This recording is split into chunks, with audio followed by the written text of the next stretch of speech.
我早就听过这个蓝雨笑笑生血之怪，近起来颇有些名声。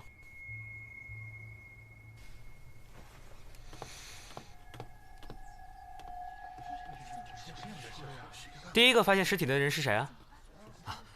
是小的。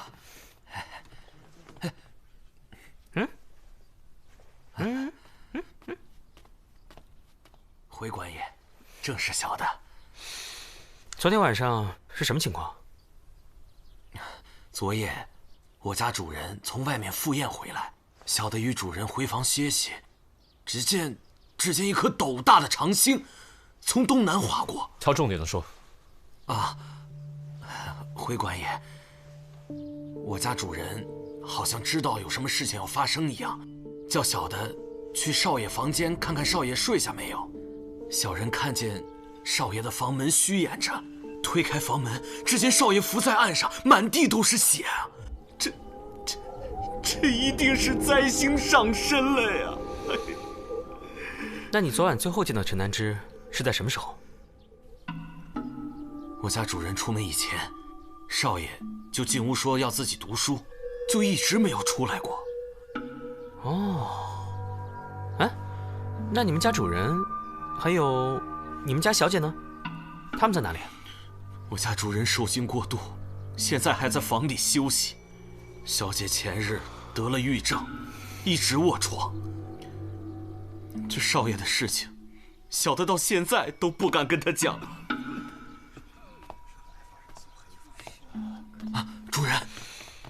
主人，官爷，千万要给小民做主啊！你们家公子平日有什么仇人没有？南之平日就不爱打理生意，交往的也都是些书生。要说仇人，最多也就是诗文上纷争罢了。我看陈南之桌上放了一册《凶怪录》，你之前可曾见他读过此书？小民以为志怪传奇都是些不入流的东西，况且这神神鬼鬼不好招惹，所以往日都不许南之沾染这些东西。你可相信鬼怪上身的传言啊？南之不会是罢了。南之，你先回房休息，我们再四处看看。是。孙忠，留下来好好招呼几位官爷。是，主人。那边那位书生打扮的人是谁啊？那位是小姐的教书先生，姓柳。柳先生，请您过来一下。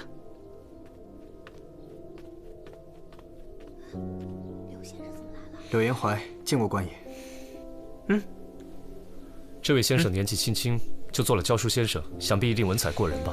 官爷高抬，小人在家中种过秀才，只因家贫无缘在世，便留在长安做了教书先生。柳先生与少爷有过交情，是少爷力荐柳先生留在陈家的。哦，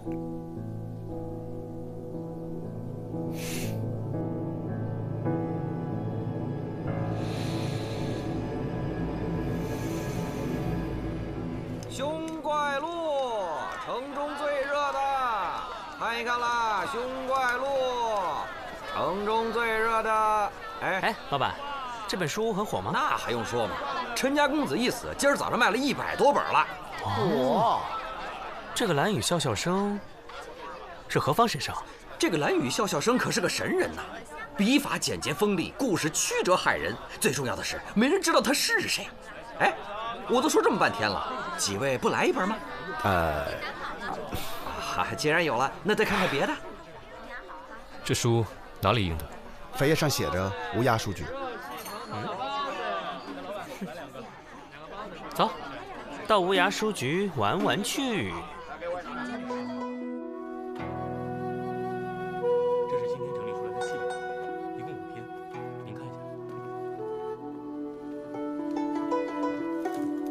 来人，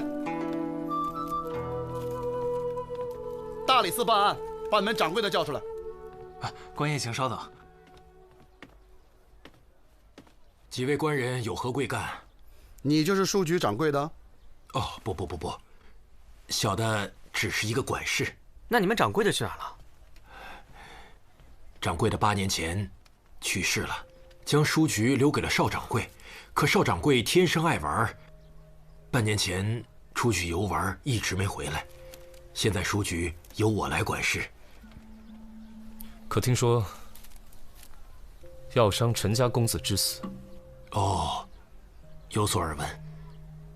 那你可知道，陈公子的死法和你书局印的凶怪录中一则志怪故事一模一样？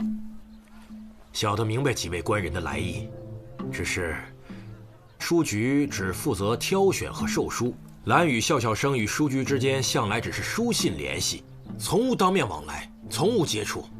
官人们如果想接着查案，可以去风华楼问问。那几个写传奇和戏本的书生，都爱在风华楼谈天切磋。小的这边忙不开，先行告退。三炮，萨摩呢？啊？不知道啊。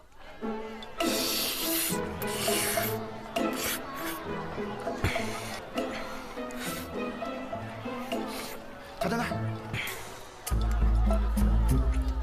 萨摩，你是过来办案，还是过来开小灶的？就是啊，好歹分我2口啊。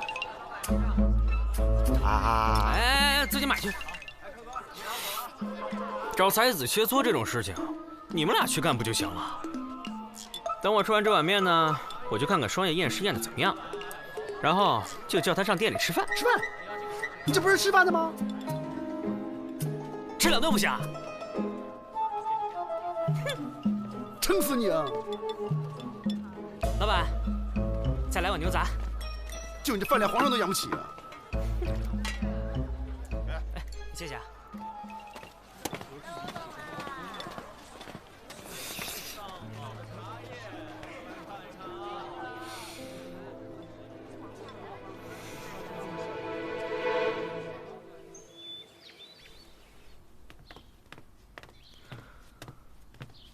有什么发现吗？我已经检查过了，致命伤就是腹部的刀伤，但是它是什么？如果是自残的话，会因为腹痛入刀口深，出刀口浅；但如果是他杀的话，配合一下呀，他就会拼命的挣扎，伤口必然是深浅不一。可是这具尸体上的伤口也未免太过平整了。那会不会是他死之前被迷晕了？正在做检测呢。稍安勿躁啊。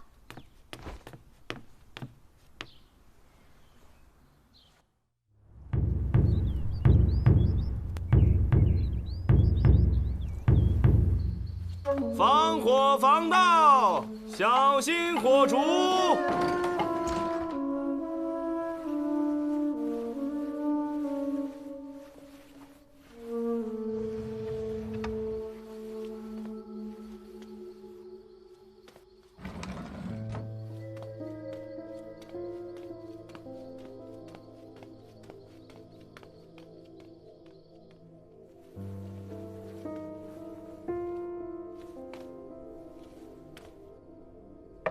娘子，是我。快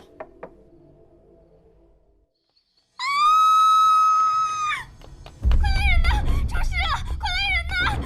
出事了！闪开，闪开，闪开！哎呀，李少卿啊，您总算是来了，您快看看吧，来看看。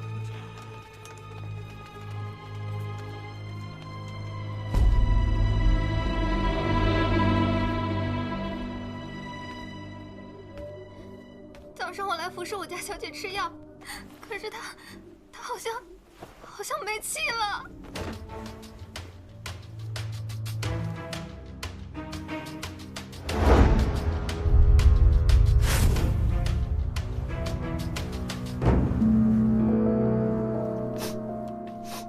怎么这么响？你们小姐平时都点这样重的熏香吗？我们家小姐身体不好，从来都不爱点香。尸体没有一点伤口，难道是中毒？哎呀，到底是谁对小姐下如此狠手啊？哎呀！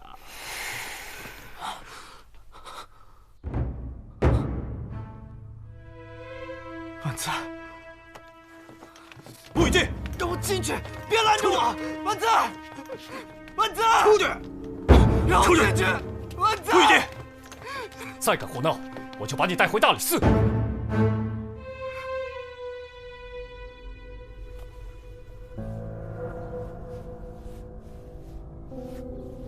有女子夜难寐，行至院中，遇一男子俊朗有异象，情生随好合。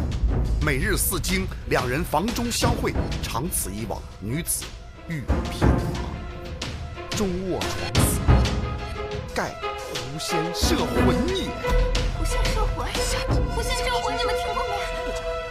啊，行了，你们在门口吵吵打扰大人办案。行，散了，走。真是，大人，对不住。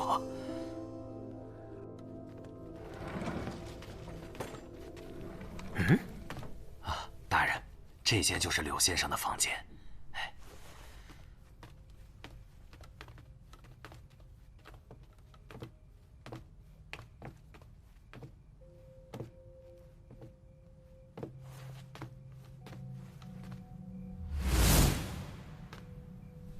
怎么乱成这样？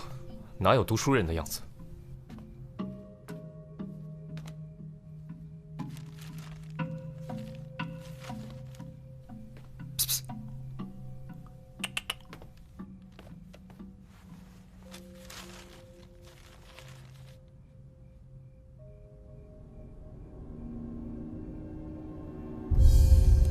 那小子果然有问题。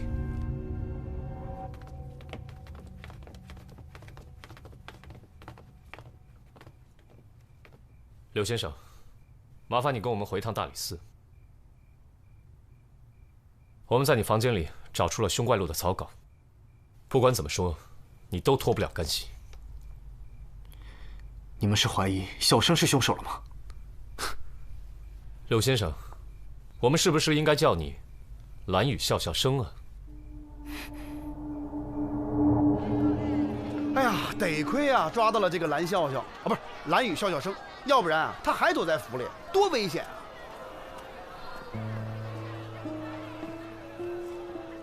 啊！啊，这不愧是药商啊，这身上苦不拉几的。这凶怪录有好几10章，要是每章都这么死一个人，那长安城还不得血雨腥风啊？那个柳连怀带回大理寺，还得再审一审。还审啥呀？就是他。哎，怎么呢？走吧。好。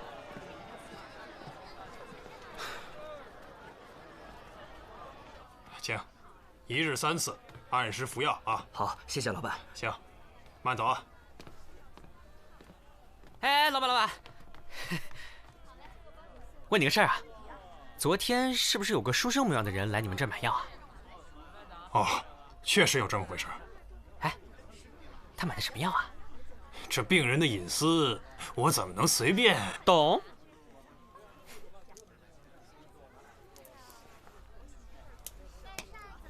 可以讲了吧？哎，不瞒你说呀，那个书生买的是……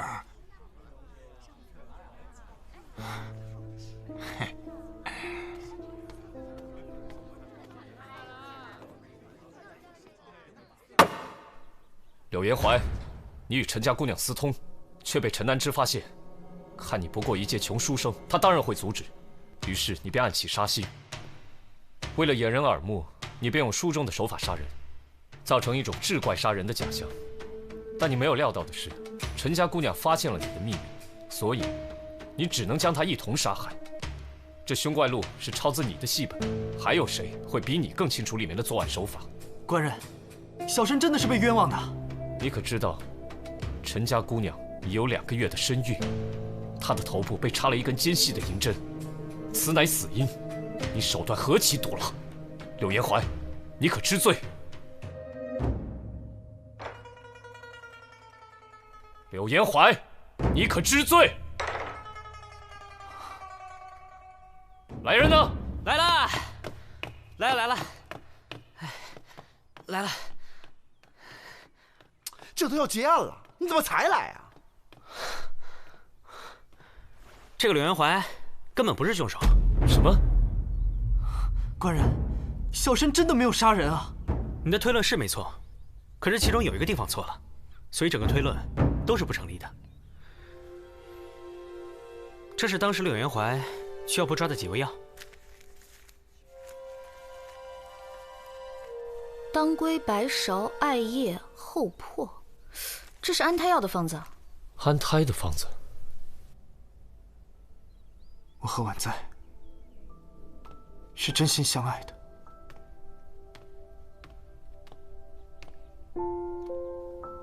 昨日我见你从张家药堂出来，就觉得好生奇怪。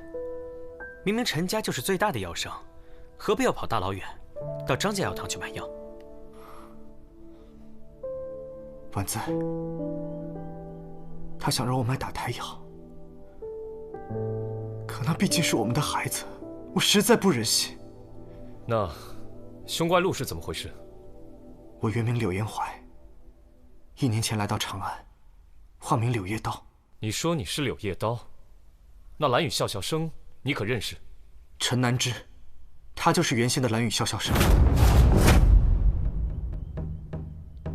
他用我的戏本改成一篇志怪，一举成名。我自此封笔，他就再也写不出来了。于是，他在我回乡之前找到了我，给了我一笔钱，让我留在他家，为他做代笔。那你化名成蓝雨笑笑生，写的东西是怎么交给书局的？写完了，先给陈公子看一眼，没什么问题，就让孙管家送到书局去。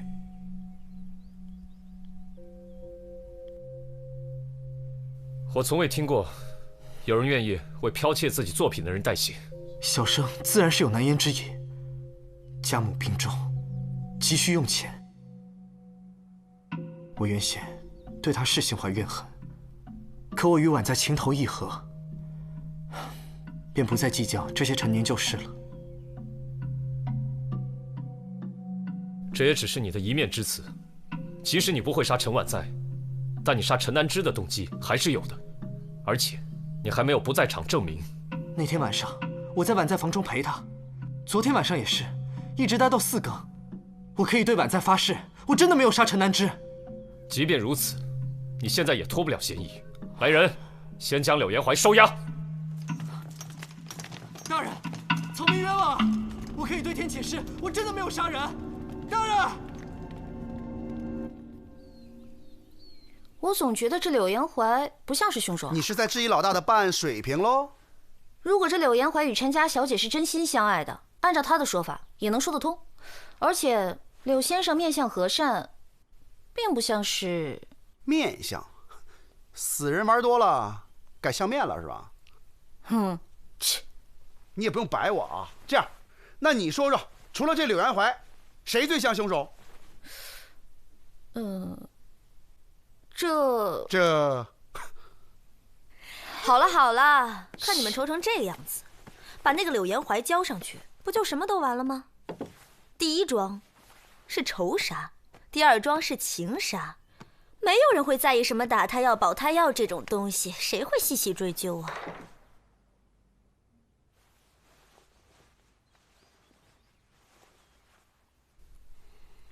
动机是什么呢？谁会希望这2个人都死呢？如果这柳延怀不是凶手，那么这2天我们被真正的作案者在牵着鼻子走，以为这个写凶怪录的人和这个案子有脱不了的关系。这凶怪录依然很关键。假设柳延怀是清白的，那么凶手能够用凶怪录去诬陷他，说明凶手知道他在写凶怪录。还有，柳延怀说昨晚他在陈婉在房间直到4更，所以凶手是知道他是何时回房的。所以我觉得，凶手就在陈家。还有另外一种可能，就是跟凶怪路有关，也有可能是乌鸦书局的人。哎，司令啊，你认不认识乌鸦书局的老板？你帮忙打听一下呗。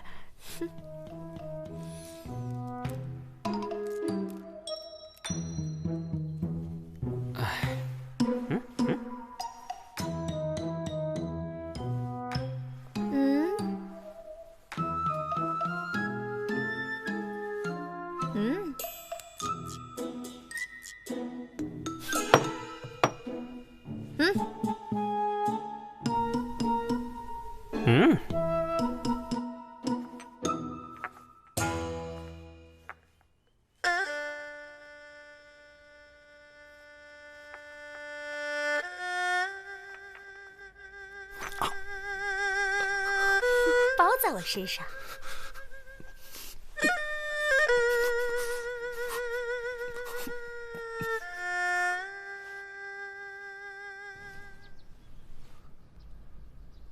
您来了，多亏了您，我们家公子和小姐才能死得瞑目啊。你家主人最近可好？老爷在房内歇息，大人请在厅堂稍等片刻。啊！有贼！大人，大人先留步，我去看看什么情况。快去快去！站住！来人呐，抓贼呀！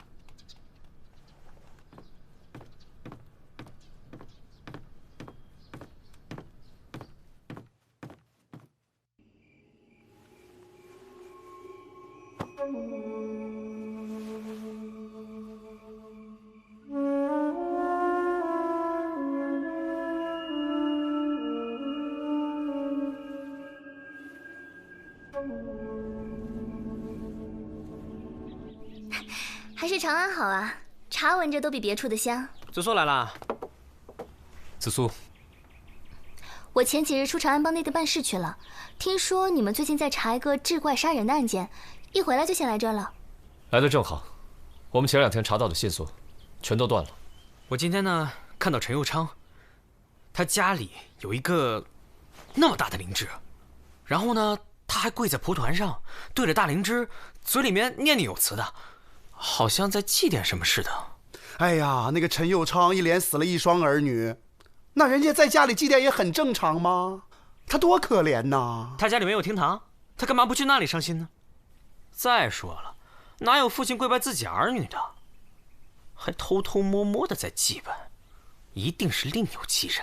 哎，不过你刚才比划那个灵芝也忒大了点吧？是吧？啊，我就跟萨摩说嘛，要真有那么大灵芝，早就成精了。你肯定看走眼了。真的有这么大灵芝？子苏，你说说看，你有没有见过这么大灵芝啊？我倒还真听我爹说过，京城有这么大的灵芝。真的？但是好像早掉江里，无处可寻了。到底是怎么回事啊？大概20年前，鲁郡有2个采药人，一个姓周，一个姓陈。2人一起在深山采到一颗大如铜盆的灵芝，就立马通知知县上报朝廷。朝廷就让他俩把灵芝送到长安城。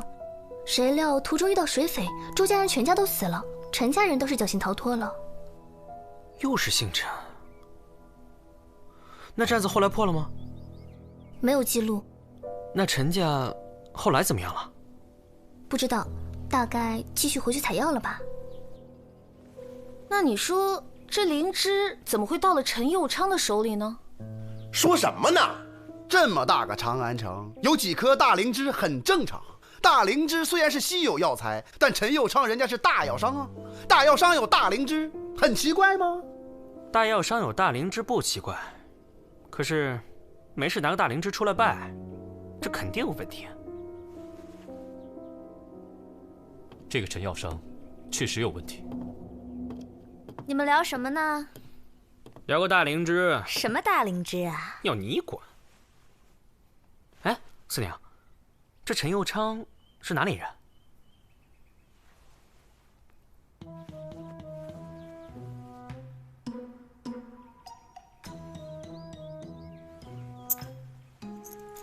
鲁郡的。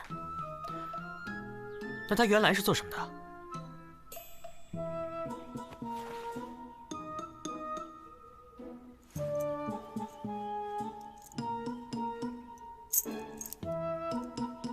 知道啊。朝廷命官也是人呐，不带这么欺负的啊！哎，这么看，当年的水难另有隐情。我看这个陈药商确实有问题。快！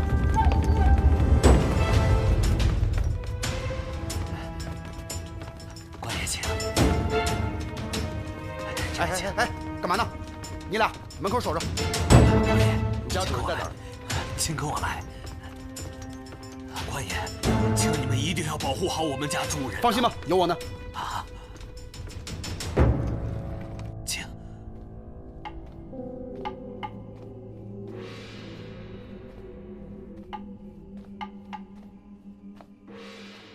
关门关窗，防偷防盗。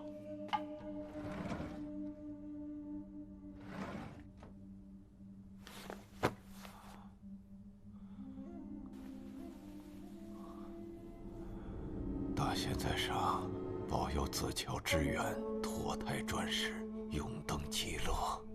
啊！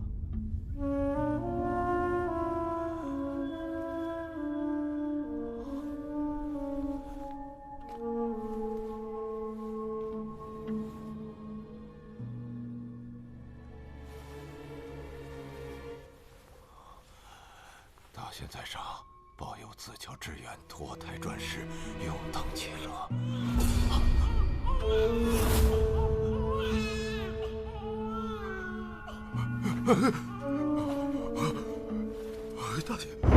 大仙保佑！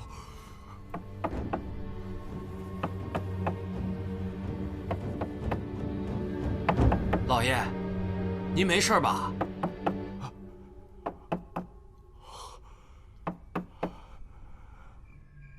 没事啊，没事。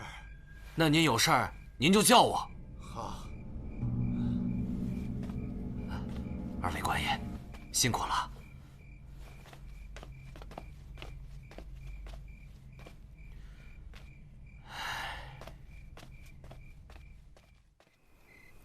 我查到一件事，这无涯书局的老掌柜曾经收养过一个姓周的男孩。周家？难道是被害周家的后人？单知道一个姓，并不能确定男孩的身份。你可知道他名字？他叫周之远。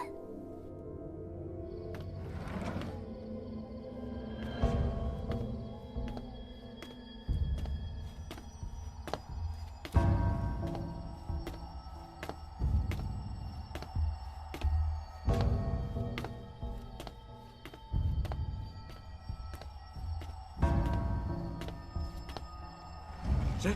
啊！哎呀，各位官爷，今天晚上天气特别凉，小的特地备了一点热汤啊。这喝了热汤啊，身子就不凉了。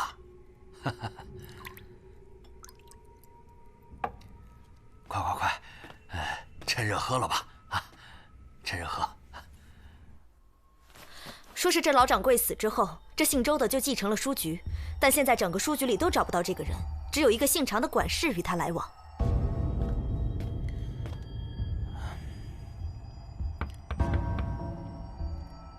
主人，是我来给您送鸡汤来了。进来吧。啊，是。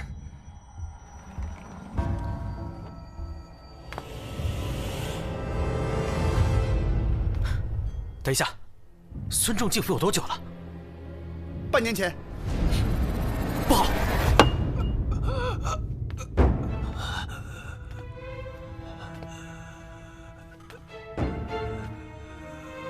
主人，您感觉怎么样啊？我有点头晕。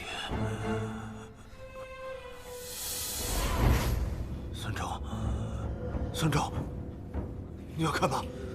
救命！救命！不要再枉费口舌了，外面的人都已经被我解决掉了。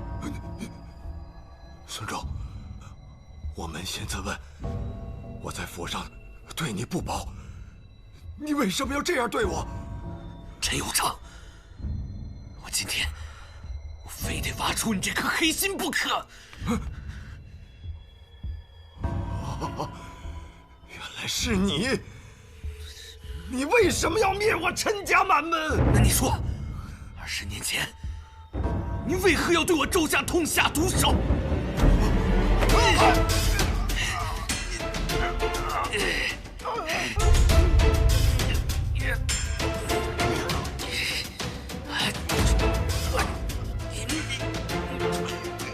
求你死！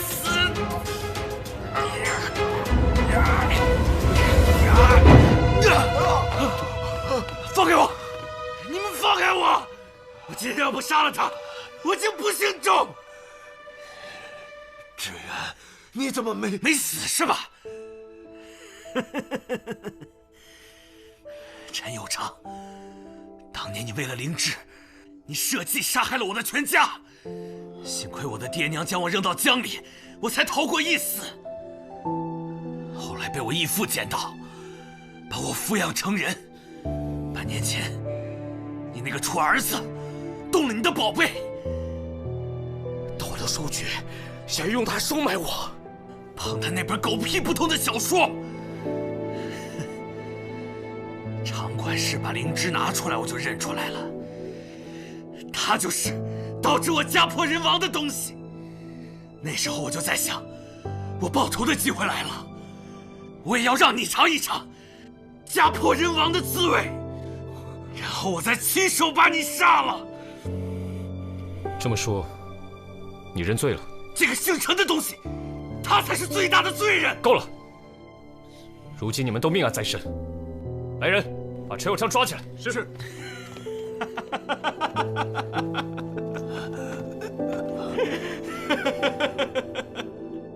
我敢做敢当，但是我没有想到，为什么你们偏偏在这个时候出现？你们为什么偏偏在这个时候出现？你一定很奇怪，自己究竟在哪里出了错误？其实，你每一步都是错的。事发当夜，你第一个进入犯罪现场，在那种情况下，若想查看死者腹部的伤情，绝无可能绕开血迹，而你却衣着如新，这就说明你一开始就存了心，刻意要摘除自己的犯罪嫌疑。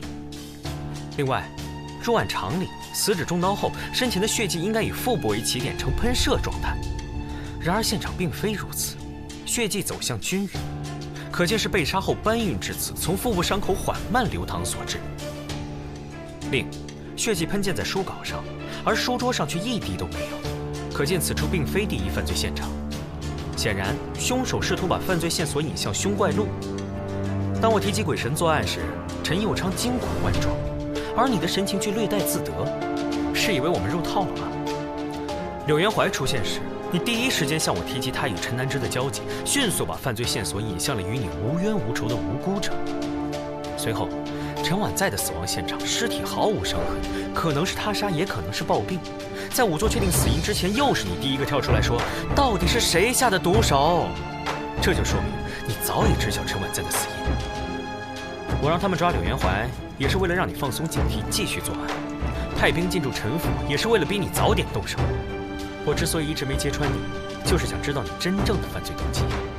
你作为被老掌柜收养的儿子，接管了乌鸦书局，又碰巧碰到了陈南之的书稿一事，所以你就阴差阳错地找到了当年灭门案的线索。于是乎，你改名换姓进入了陈府。根据无涯书局的场管事说，邵掌柜半年前出门游历未归，你来到陈府也正好是半年前，这未免太巧了吧？根据柳元怀所言，他每次写好书稿，都由你亲自送往书局。而场管事却说，雨兰与笑笑生只有书信往来，从无半点接触。命案当前，一个书局的管事冒险包庇一个药店的下人，这也未免太诡异了吧？你为了复仇，竟然把无辜的柳元怀也卷进来，其心何毒，其罪当诛。带走。是。走。没想到被一个客栈的杂役给看破了，老天爷不开眼呐！哼。哎，你知道吗？乌鸦书局出事了。我听说了，乌鸦书局的邵掌柜和药商陈佑昌被当街斩首。也真是天道循环，报应不爽啊！为了一颗灵芝，死了那么多人，这哪里是仙草啊，明明就是妖草。人死不能复生，想必陈家小姐泉下有知，也不愿见你在此买醉。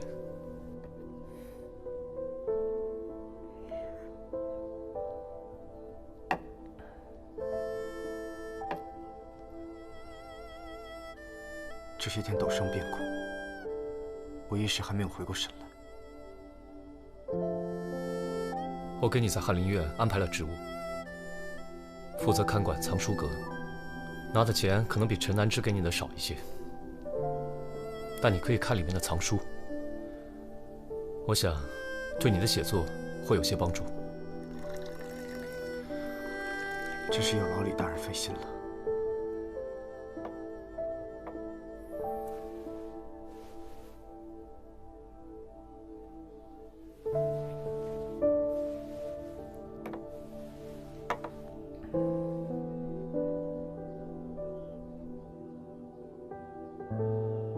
有点意思，想不到这小子是菩萨心肠啊！哟，看上了。有些人呢，只能远观，离得太近，小心把自个儿给烫了。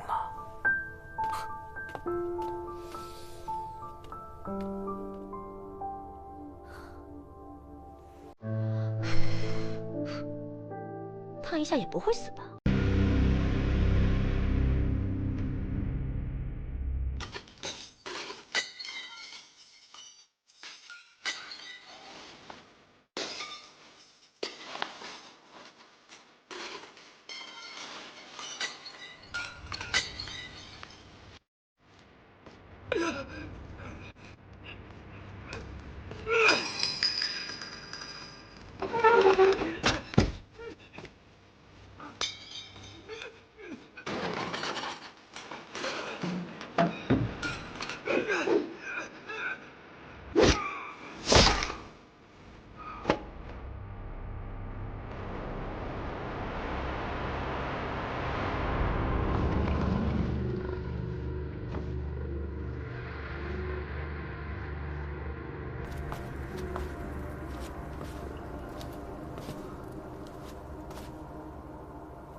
关公杀人了！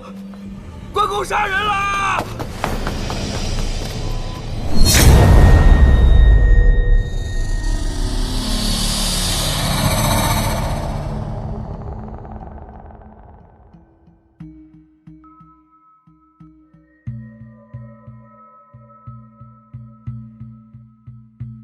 三胖，你怎么看？老大，死者浑身是血，一片狼藉，说明他跟凶手搏斗所致。依我看，这是入室行窃被发现，凶手狗急跳墙，杀人灭口。行窃？何以见得？请看，家具东倒西歪，说明和凶手搏斗时间很久。以死者的身量来看，凶手必定不是高大威猛之辈，半夜入室，身材瘦弱，不是强人，定是偷。有长进，但是不得其法。另有隐情？哪有什么隐情？少卿是给你留面子，你低头仔细看过了？看什么？当然是脚印了，还能有什么？除了邻居的脚印，还有谁的？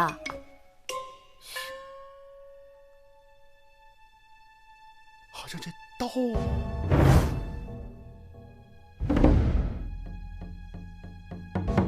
关公显灵所为。双燕，勘验一下尸身，查明死因。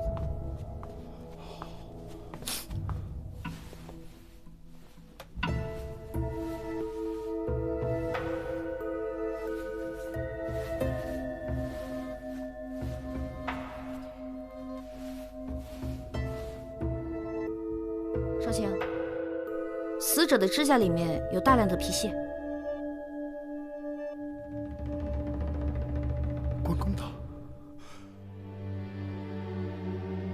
关公的皮鞋。哦，那我们拿回去点儿，回去供着吧。关公显的是肉身，还是法身呀？法身。哎，到底是肉身还是法身呢？这辈子没用的，这不明摆着吗？肉身。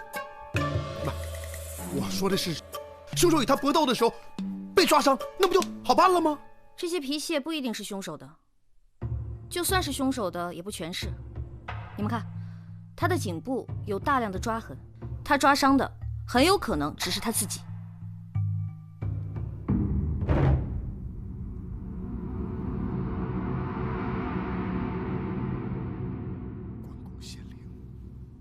一魂夺魄呀，那这案子就破了。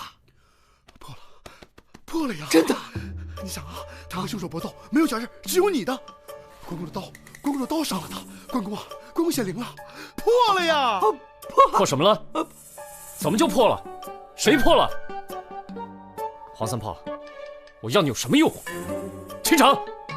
大理寺办案，闲杂人等一律逐出。大人，他不能走啊！他是他的邻居，是他发现尸体的。我说你出去。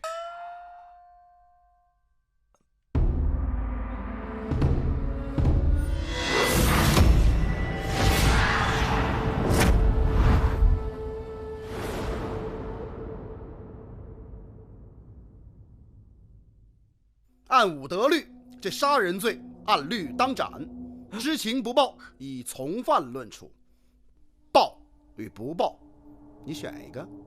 哎，官人饶命啊！哎，官人饶命啊！小的是怕不说得罪您，说出来吧，会得罪关老爷的。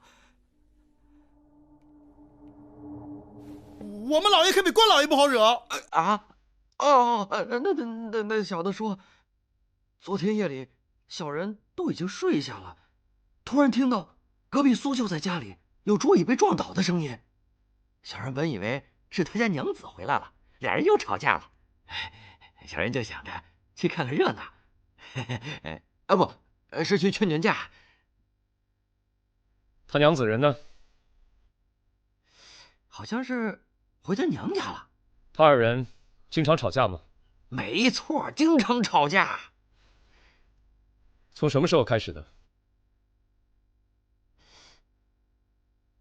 我记着，打他娘子过门就这样了。不过吵归吵，倒也不记仇。每次吵完以后，两人又恩爱的不得了。接着说，你出来的时候都看到了什么？苏秀在家里点着蜡烛，小人就隔着窗户看见苏秀才一个人的身影，在房间里边撞来撞去，撞来撞去，反正就是到处乱撞。这房间里也没有别的人呐。现在想起来，还是这位官人说的对，是被关老爷附体了。你看，嗯。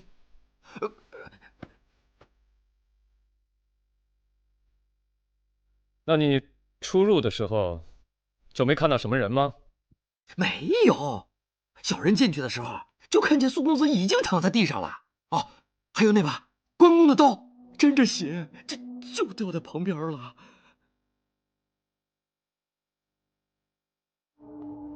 对，就是这把，对，就是这把刀。先下去吧。谢谢官人，谢谢官人。老大，我调查过了，这个苏秀才呀，只是读过些书，弄些酸文假醋的事情，也没有考上个秀才。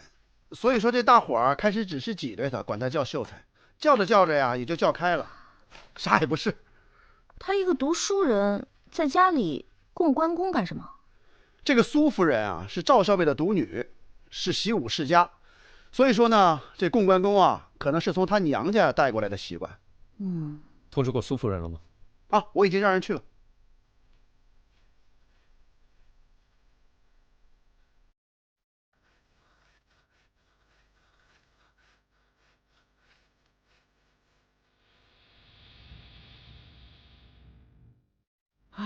你说说，这最近哪儿来那么多奇怪的案子啊？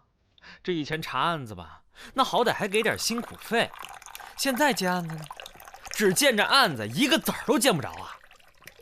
给钱了呀。所以呢？在我这儿啊。我没了。没了。你要这样想，你呢就是无业游民，之前呢也没有工作，你呀除了吃还要住，所以呢你帮我工作，我给你提供这些非常公平。但是你现在没有工作。可是我从来都没有说过拿那些钱去付这些吃喝。再说不是说好了要2人分账吗？按照你那种分账的方法呀，老娘这店早就被你吃空了。这赔本买卖我不做了，你自己跟他们解释去，就说我不在。四娘，萨摩人呢？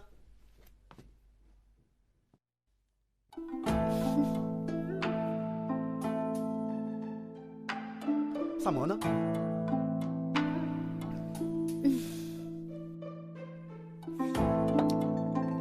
萨摩呢？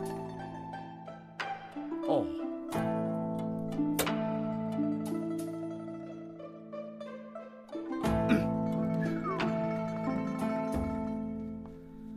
谢谢你的茶。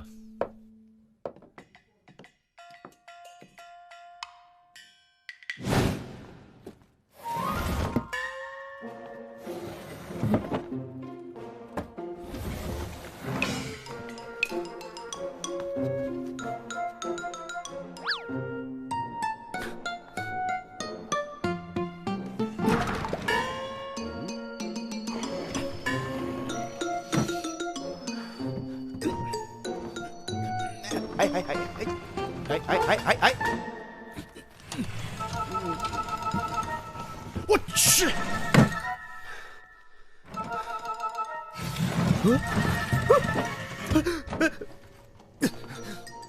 既然人已经找到了，那咱们就出发吧。去哪儿？办案。不是已经办过了吗？苏秋的妻子今天早上回来了，你不想去问问吗？哎呦，肚子突然好疼啊，去不了了。区区小伤无妨，萨摩兄素来嫉恶如仇，急公好义，就是太过自谦了。没时间跟你自谦了。我每天跟你们这么办案的话，耽误我干活好吗？四娘已经收了钱了，她不会怪你的。为什么不能直接给我呢？给都给了，不好往回要的。哎，你叫什么味儿啊？还有上次的钱，你这怎么叫见利忘义？你把我给卖了你！喂！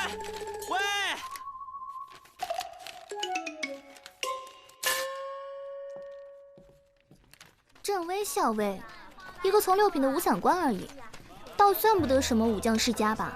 散官也是大唐命官。那赵校尉是个攀援富贵之人，怎么会让自己的女儿嫁了个考不上秀才的穷小子呢？哎，说的一点没错。我听说啊，因为这个事儿，赵校尉的女儿已经跟他断绝了父女情。为什么？听说这赵校尉啊，妻妾不少，却只生了这么一个女儿，取名思南。因为没有儿子能替他博些军功呢，所以便想嫁女联姻，攀个权贵。因此打小啊，对这女儿特别宠爱，都给惯坏了。嫁女联姻，这也太狠心了吧！就是，只怕你父亲也早有这样的打算吧。我累了，我要喝茶。唉，联姻有什么不好啊？我还想有人给我牵线搭桥，让我连一个公主，从此我就吃穿不愁了。来，子苏。三胖，接着说。哦，对了，后来啊，这个思南姑娘就喜欢上了苏秋，非要嫁给他。可是这个赵校尉啊，死活都不让，非让她嫁给那个已经许了婚的人家。结果呢，这个思南姑娘就说她自己有了身孕，所以这个赵校尉啊就特别生气，从此给她赶出了家门，说今生再也不见。那他孩子呢？哎呀，假的，哪有孩子啊？这夫妻俩到现在都没个孩子。那按照邻居的说法，说苏秋娘子不是回娘家去了吗？最惨的就是这个，她不是回娘家了，而是被苏秋给休了。休了？休了？啊！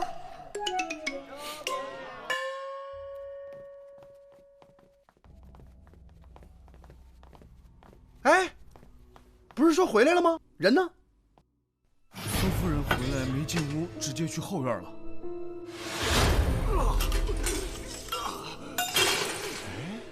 上后院去了，好像。啊！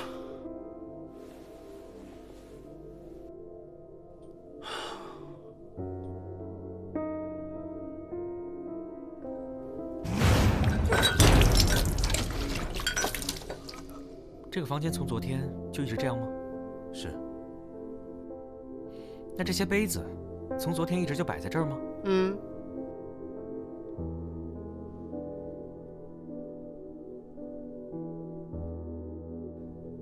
把这个杯子带回去，让少爷检查一下。是。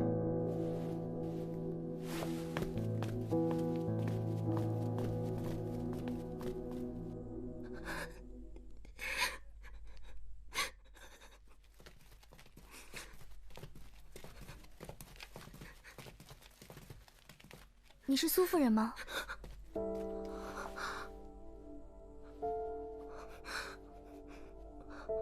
是，我是。槐花？哎，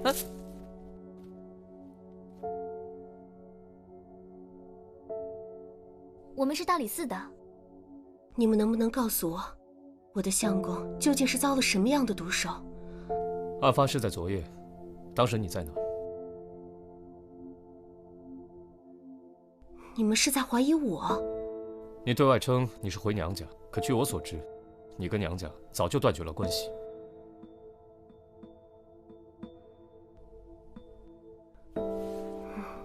我实在是无处可去了。昨天夜里，我一直在大安坊一家叫齐信阁的客栈里。三胖，你去齐信阁核实一下。是。哎呦，那你们是为什么？为什么要闹到让他休了我？苏秋他和有夫之妇私定了终身。他为了讨那女人欢心，才狠下心来休了我。我不像他，我这一生只爱了他一个。这棵树有什么特别的吗？这株花木是我刚嫁给苏秋的时候，和他一起种下的。那时候的小树苗都已经长这么大了，如今花木还在，可他的性命，还有我们之间的感情，再也回不来了。嘿。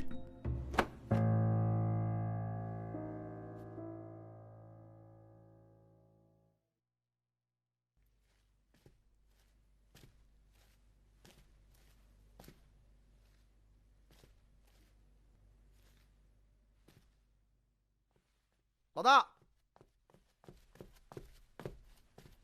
我找齐信阁掌柜问过了，昨晚赵思南确实住在那儿。一直没出来吗？是，夜里一个人叫了一桌子菜，边哭边喝酒来着，怎么劝都劝不住，还招来一帮图谋不轨的小混混，还是老板亲自帮他出头。那女子的情况，你了解多少？她是个有风韵的女子。你跟她相识吗？是致远书斋的少奶奶。书斋？前段时间家里有些困难，苏秋就拿着她手里的几本古书去书斋卖。因为想卖个好价钱，她就时不常的去书斋，同掌柜的说话。几次下来，两人便相识了。那书斋的掌柜没有察觉吗？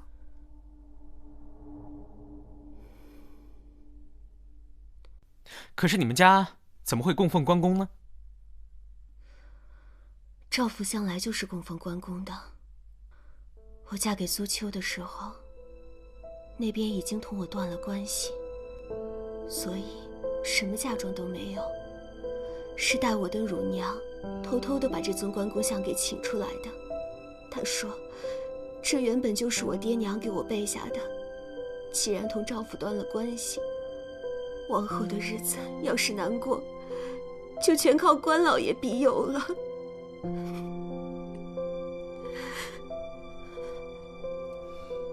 这么说，真是关公开了眼，帮你杀了负心人？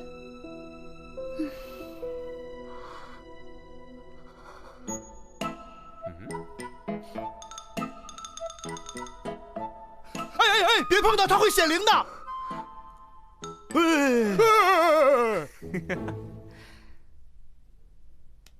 你们也都听到了哦，这回真是关老爷出马哦。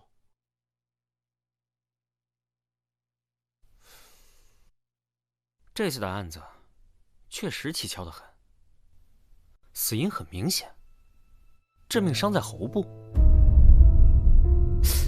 可是又有人证明，当晚只有死者一个人。所以我说吗？啊，这只有关公附体才能干出这事吗？这苏秋与人也并无恩怨，唯一算得上有仇怨的，也就是赵思南了。但是当晚他也不在，而且很多证人可以证明。不是，你是说苏夫人？就她那副可怜的样子，怎么可能？三炮啊，你跟那个书斋的掌柜认识吗？不大认识。哦，不过听说那个书斋掌柜最近赚了笔大钱哦。嗯，谁赚钱了？怎么赚钱了？快说！我就说你消息闭塞吧。那个书斋掌柜啊，他最近搞了一批什么古籍，哦，一倒手赚了不少钱呢。是苏秋卖给他的那些古书啊？对，就是那个。这个书斋掌柜呢，弄了一些珍品，然后呢，叫了很多就是有钱的老学究给叫到一块儿，说要什么品鉴这些书籍。哼，说是品鉴，其实就是想让他们窝里斗，看谁出的价高，然后哄着人把这些书籍都买了。你咋知道？哼，都是老子玩剩下的，肯定是他当年受过我的启发，所以才想起来玩这招吗？反正呢，不管怎么说，我听说他一有钱，就带他老婆到处玩，反正到哪儿呢，他出手都是最阔绰的一个。带他老婆？这个我就不知道了，没准是小妾呢。那如果是这书斋的少奶奶，眼见着自己相公阔绰起来，而后悔自己跟了苏秋，想回到自己相公身边，但又害怕事情败露，于是痛下了杀手。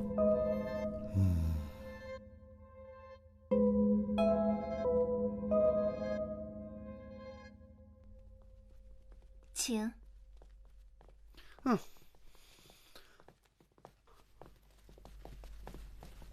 夫人，请各位在侧厢房稍等他一会儿，几位稍后片刻。谢谢。哎，你们说，为什么搞得神神秘秘的？不在大厅等着，把我们拉到这儿来干嘛？哼，你傻呀！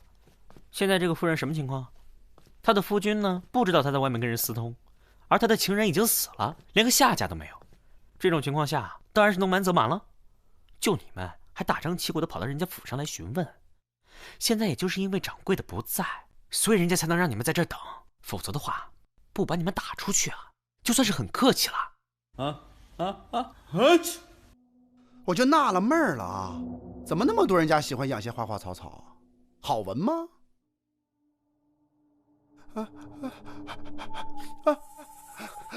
去！你打我干嘛？有蚊子叮你，我把你打死了，你不谢谢我？你打的比蚊子咬的疼多了。嘿！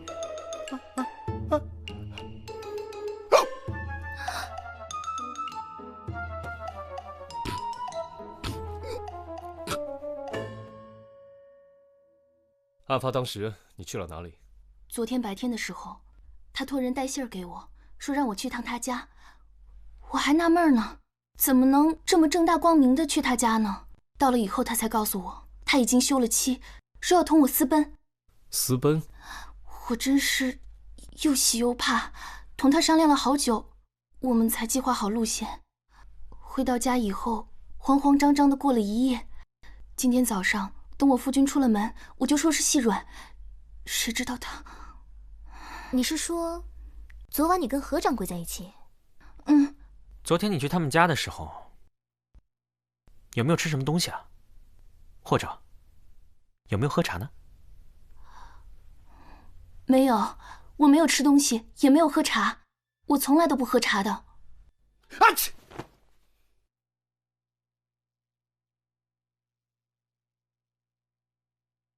验毒？验什么毒？这死因不是很明显吗？刀伤灌喉。大人说了啊，不怕1万，就怕万一，赶紧的。我都查了这么长时间了，要是有毒，我早就发现了。你再看看那喉咙，那嘴，你再验验。啊，行。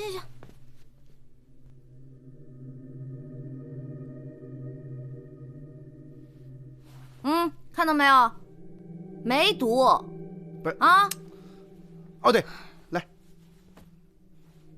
你再验验这个。我说你有完没完？什么叫有完没完呢？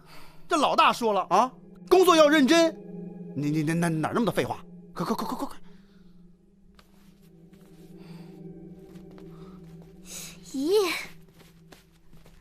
咦！好了，你们先进去问，我去洗个手。好。我不知道他吃了什么，为什么这么问？他受是除皂了吗？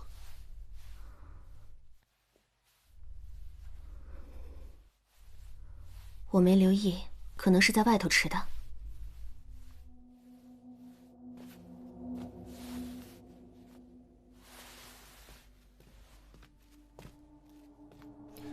现场还没清理的时候，这里有一些被打翻的茶具。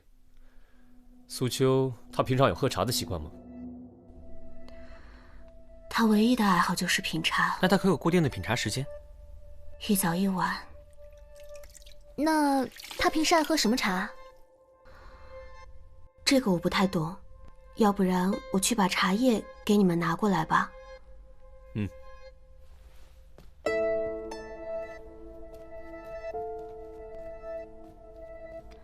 这个，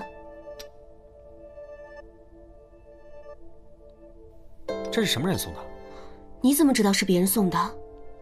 茶叶都包成了小包，每一包是1壶的量，只有茶庄里最名贵的茶才会这么包装。可这样也是为了防潮啊！防什么潮啊？费点料包的漂亮一点，是为了卖一个好价钱，还防潮？用这种小包，若是其中的一包下毒，别人就查不出来了。可苏家现在如此不景气，苏秋如何负担这茶叶的花销呢？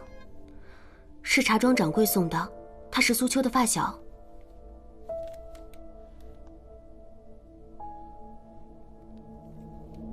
怎么了？这茶有毒？不是什么好茶，品质很差。这茶叶是我送给苏秋的，不是拿去卖的啊，可算不上制假售假。这么说，你们关系不好？当年我们本是要一起参加科举，有天他突然说他丢了钱，非说是他身边的人偷的，先生就报了官。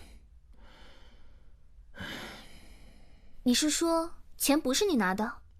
我缺他那点钱吗？原本打算跟他断了联络，可后来想了一想，我现在日子过得还算不错，反倒是他，既没考上功名，身体又不见好。这5年呢，虽然娶了妻子，可过得还是不大顺。那就维持朋友的关系，有空看看他的笑话，时不时的想点点子，羞辱羞辱他也好。什么法子？比方说这茶叶，那我就送他一些碎茶叶，让他去待客，让他去吹牛，惹人笑话嘛。少年人的恶意，那就用少年人的恶作剧去偿还了就好。难道真要把他置于死地？你不知道他已经死了吗？死了？什么时候？你是真的一点都不知情？不知情？所以你们是来查我的？等等，你刚才说苏秋成亲了多久？5年。你确定你没有记错？不会错，不会错。验出来了，苏秋在被割喉前就已经死了。啊！黄三谭双叶，谭双叶，你松开我！你松开我！你吃错药了吗？今天说谁呢？你，哎呦我去！放下！哎呦我去！你离我远点！你离我远点！究竟跟李少卿，我说了些什么呀你？我说什么了？我说什么了？我站那！别动！我说什么了？哎，那苏秋一命呜呼的话，还怎么割喉啊？哦，这个，哎，你放下！你们俩到底说什么呢？啊，不是老大，你少说2句，闭嘴，放下！你放我就放。放！老大，老大那个，你说。少卿，我的意思是，苏秋即使没有被割喉，那天晚上也依然会毙命。之前3炮让我验毒，我还觉得很奇怪，在死者的喉部和肠胃，我都已经用针试过了，均没有发现有毒。后来我又仔细的检查了一遍，发现死者的喉部出现了急性水肿。水肿？你可听说热能动风的说法？热能动风？热了就热了，还能吹动啊？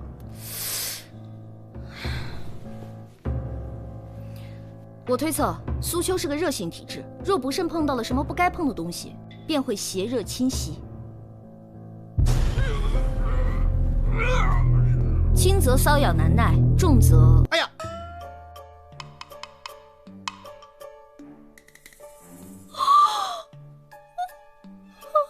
老大，你是叫我去办案的吧？那什么，那个三炮。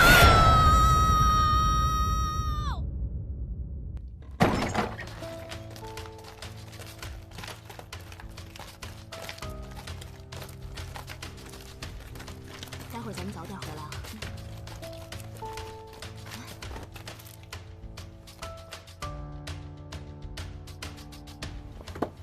这谁啊？这位是李少卿，这个是我的邻居，就是她丈夫发现苏秋的。啊，对对对，还要叫他过来问话吗？不用了，案子已经破了。真的吗？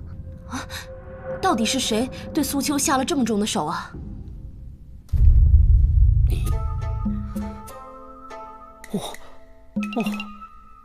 被自己吓到了。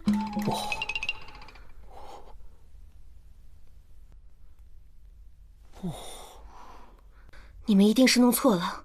那天夜里，我一直都待在七星阁里，根本就不需要你在场，因为这就是一场定时杀人案。定时杀人？我想请问一下，你跟苏秋成亲多久了？5年。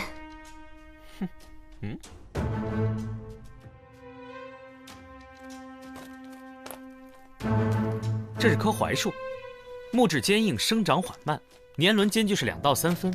如果真的依你所说是5年前你嫁到这里来以后种下的话，那么这棵树的树宽应该是2到3寸，而如今它的树宽达半尺以上，说明这棵树的树龄10年以上。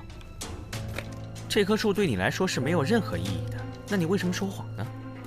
你回来的时候不是先进房门，而是先给这棵树浇水。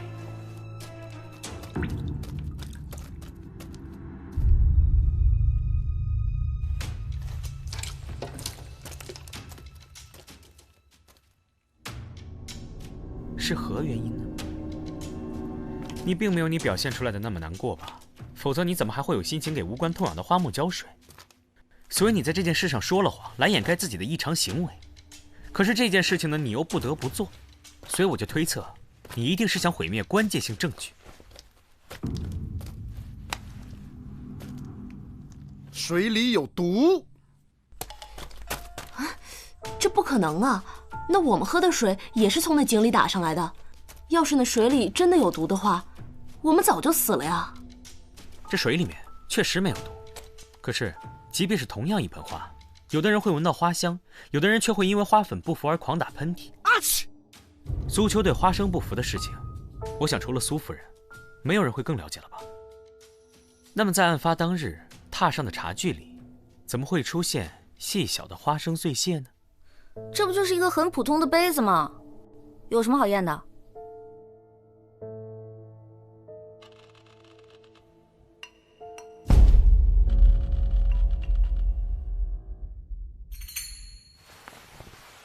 妙就妙在，这花生并非是砒霜之流，买起来方便，又不会被人怀疑。可是，就算苏秋是被花生毒死的，这也说不通啊。昨天白天我亲眼看见苏秋自己从井里打了一桶水上来，总不能是他自己把自己毒死的吧？再说那会儿思南已经走了呀。你有没有注意到苏家有2个桶？苏秋家中并不富裕，可他却是个好面之人。他连茶叶的优劣都品不出，却习到了不少穷讲究的毛病。你们可听过一个说法，品茶之人必先养水。养水？这不生孩子哪来养水？将井中的碎石放于水桶当中，静置一些时辰，会吸附土气，使水变得更加清澈。这就是养水。所以苏秋会备2个水桶，以方便使用。你只需要在临走的时候，在其中1个水桶里动手脚，就可以借苏秋之手完成杀人。哎，你慢点，我跟不上了。所以白天邻居看到苏秋用来打水的水桶，其实就是被你抹了花生汁液的那一个。但是呢，他没有立刻使用，因为你要留给自己充足离开家里的时间。所以你知道，在你离开家之后，苏秋一定会先饮用那桶已经静置过的水，然后这桶水还没有喝完，他会再打上一桶水用来静置。而这桶水，正是你延迟杀害苏秋的凶器。我知道了。也就是说，他白天用你打的那桶水，到了晚上那桶水用完了，他就开始用自己打的那桶水了。学着点儿。所以，你能准确推断出，他喝到这桶水的时间，正是他睡前品茶的这个时候。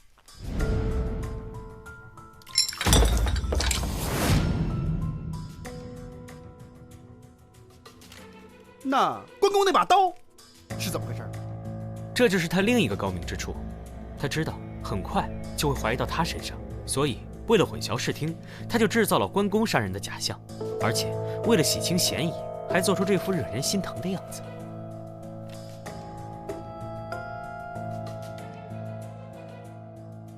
可是他那天晚上不在现场啊。我观察过那尊关公像，普通的关公像呢，刀和象身是连在一起，不能分开，而那尊关公像，刀却是活动的，显然是有人故意而为之。不对，那他怎么知道苏秋肯定要用那把刀呢？其实更简单了，他只需要在离开的时候谎称关公像有损，把刀取下来放在供台上，然后再将家中所有的尖锐物品都收起来。你们可以去厨房看看，厨房里一把刀都没有，显然是被人收起来了。这就解释了为什么苏秋没有在家里做饭，因为他根本就找不到炊具。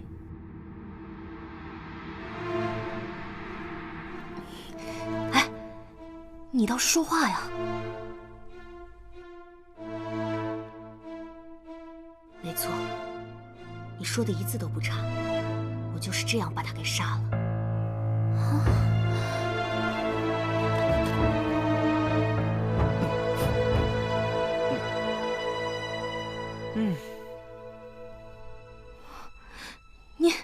你这么做图什么呀？啊？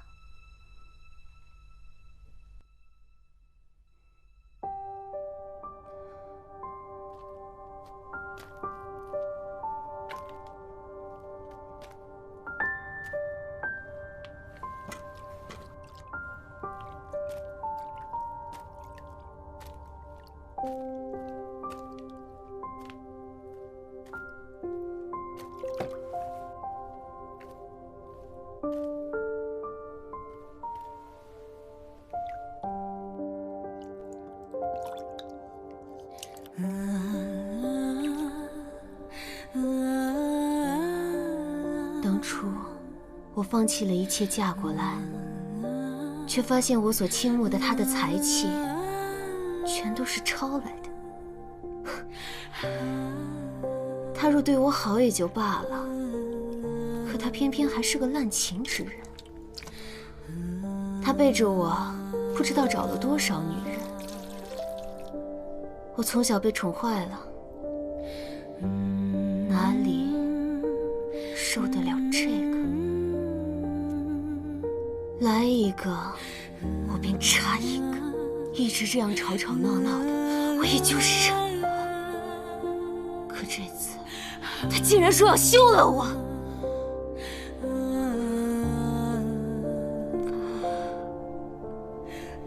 我都家里闹成那样，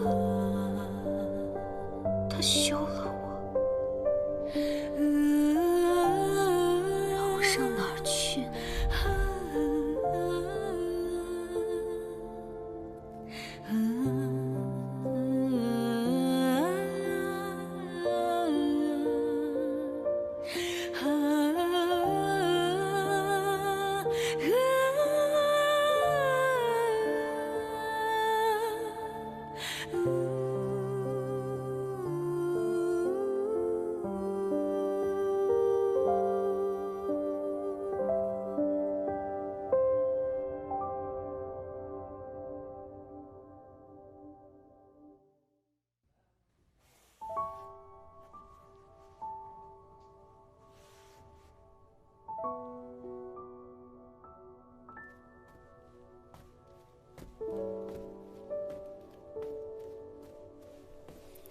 紫苏姑娘，怎么了？这一晚上都没说几句话，谁欺负你了？没事儿，我就是有点累。我想，你爹不会让你嫁给那种人的。我要嫁的只可能是那几个贵胄子弟，个个飞扬跋扈、奢骄淫逸，能有几个好的？有好的吧？少！我这要是嫁错了人，被欺负，我总不能谋杀亲夫吧？如果真遇到这种事儿啊，我帮你杀，欺负你的一个不剩，来一个我杀一个，来一个我杀一个，我杀，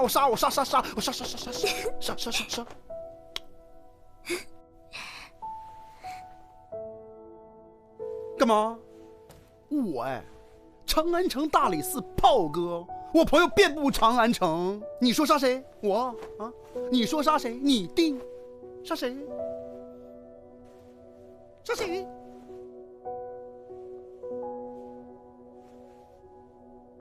杀谁？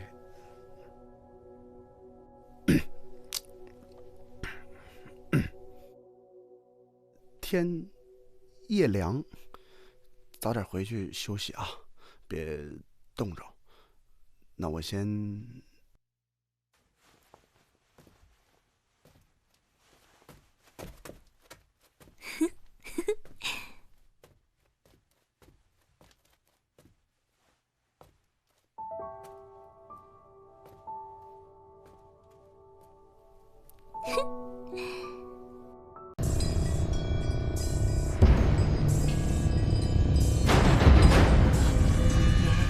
水，我要喝水，好渴，拿水来。相公，啊，相公，你怎么了，相公？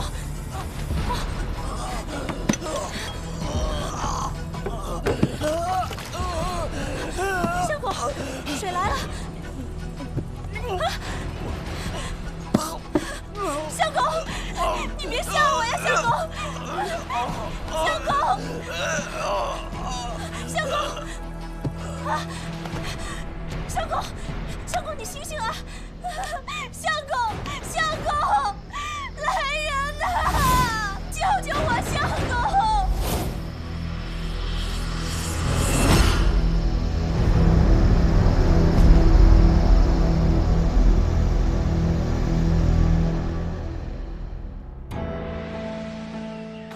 朝！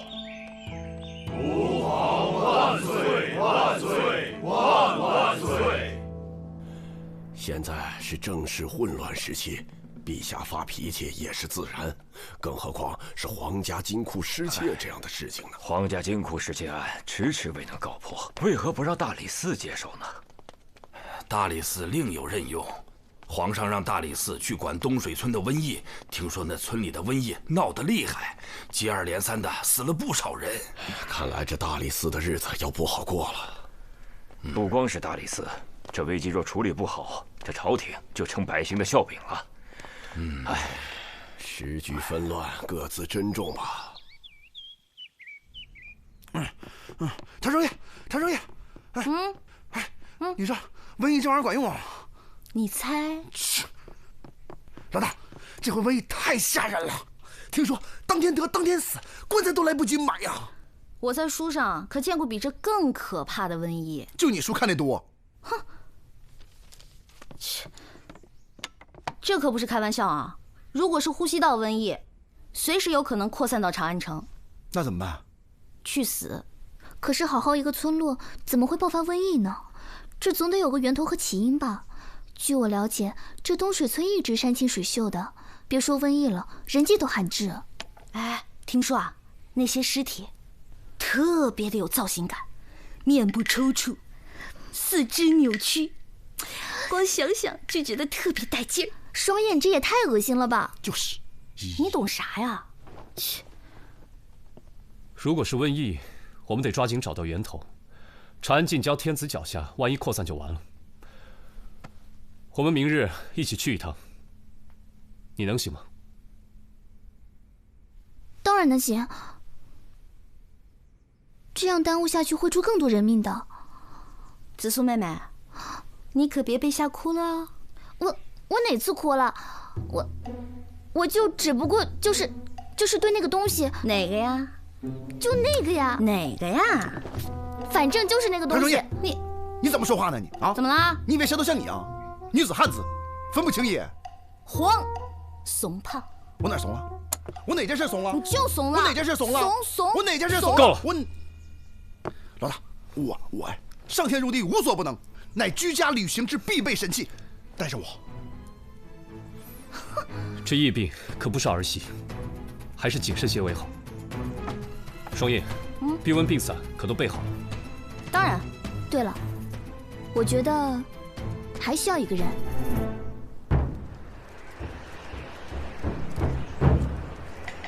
各位可爱的顾客们，我亲爱的长安好人们，今天凡社举行特别大促销，只要点购5个菜就可以送大家老板娘，也就是我。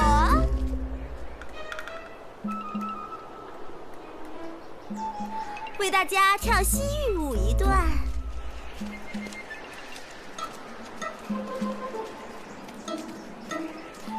各位客官，亲爱的长安好人们，这位公子，你想看舞蹈吗？有烤饼吗？要多少啊？1个。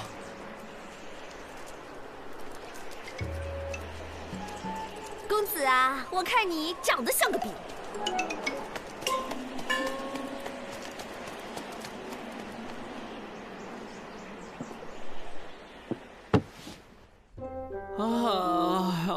四娘，我饿死了，我已经1个时辰都没吃东西了。你没吃东西，老娘还没生意做呢，这都多久没开张了？可是我劳动啊，我用我现在的肉体来换吃喝，怎么了？我不也1天没吃吗？1天没吃饿不死。可是我比你年轻啊。怎么了？但是你看着老啊！三伯，可怕死娘！三伯，有案子，东水村的事你知道吗？已经连续死亡4个人了，快跟我走！我听过，就是这个村子的瘟疫害得我没生意做。对，就是这个，赶紧走！不行，瘟疫期间，萨摩的费用另算。行，你说的。好。多少？40万。20万。30。哦，好啦，李少卿，我现在算。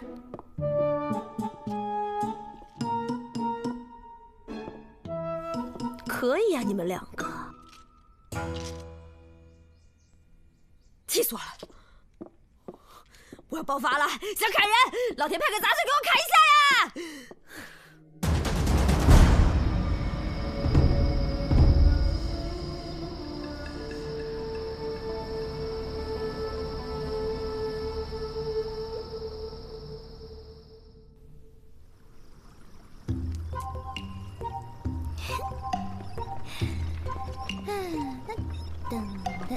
我给你猜个谜啊！不猜，我给你猜一个吧。蹦蹦蹦！切！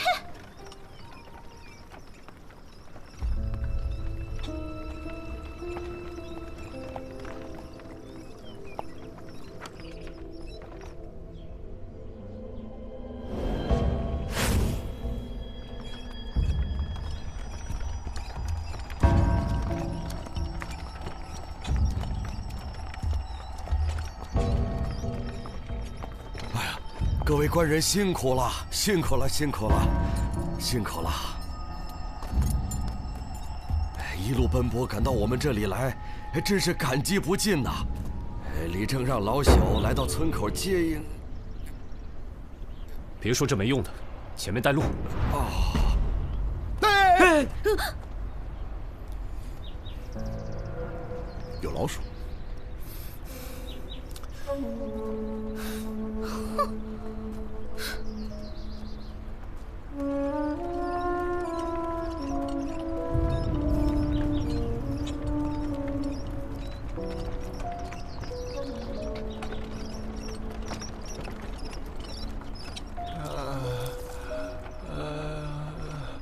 尝一口吧。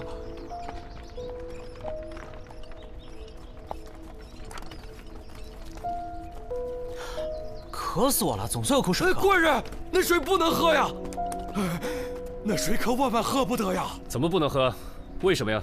哎呀，李郎他们就是因为这口井给咒死的。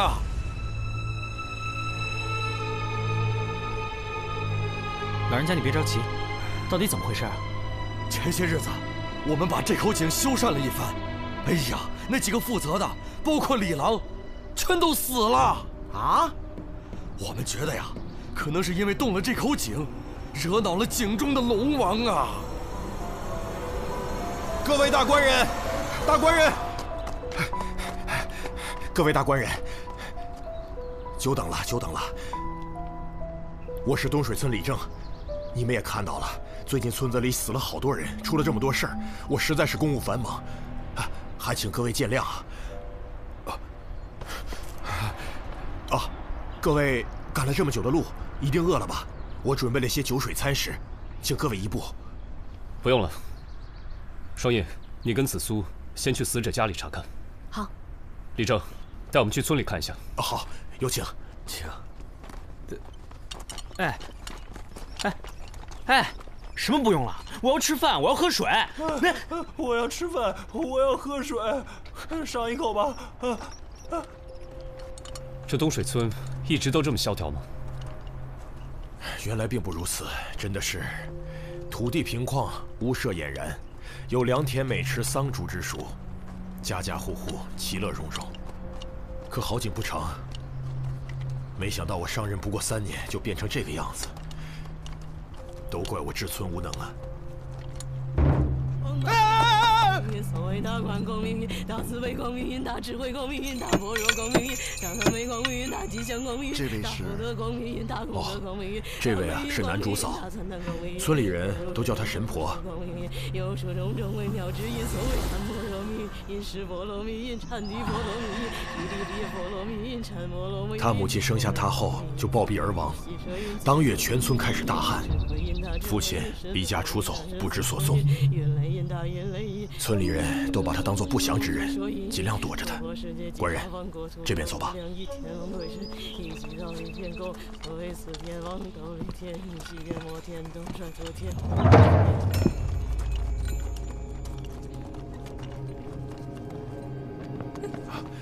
官人来了，里面请。这位是我们这儿的仵作。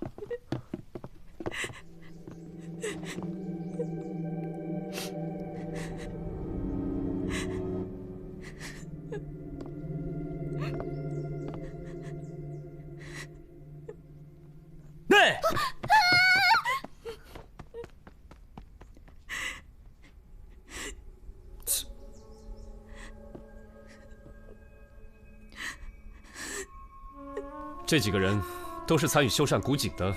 是，我们村就只有这一口古井，年久失修。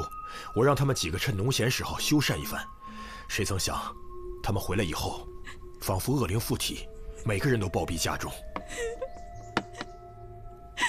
双叶，你有什么发现？没有外伤，内脏基本完好，死因不明。我们刚进村的时候发现老鼠，会不会是鼠疫酿祸？不会，若是鼠疫，皮肤黑紫可怖，断不会像现在这样。尸体可有中毒迹象？我用数种试剂测过，嘴角呕吐物和下身遗屎均未发现毒素。这样。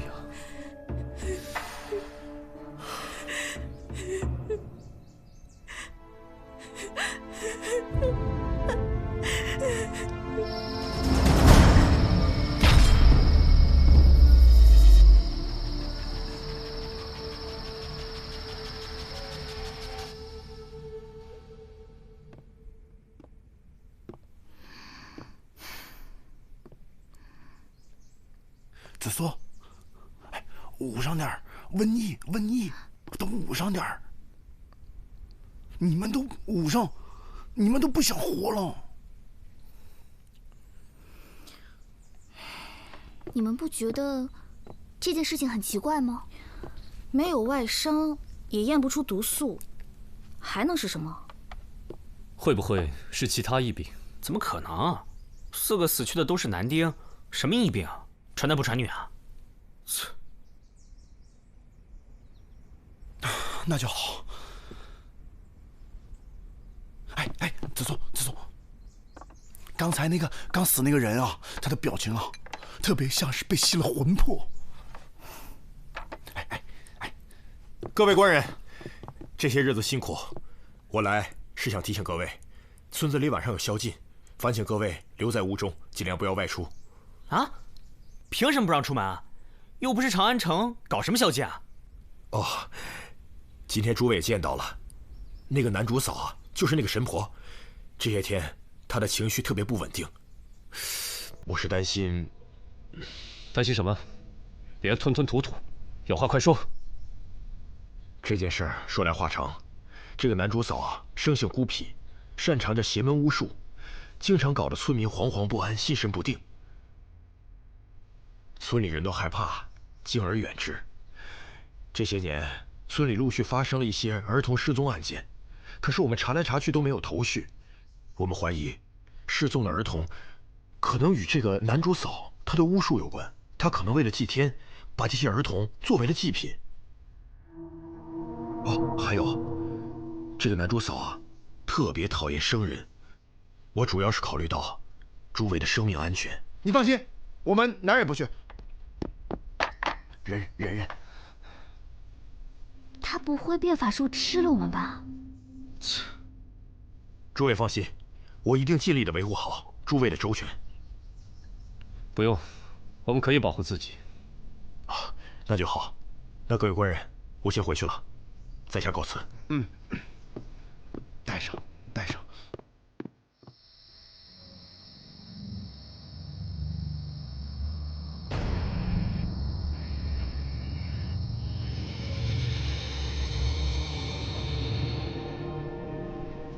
哎，别跑！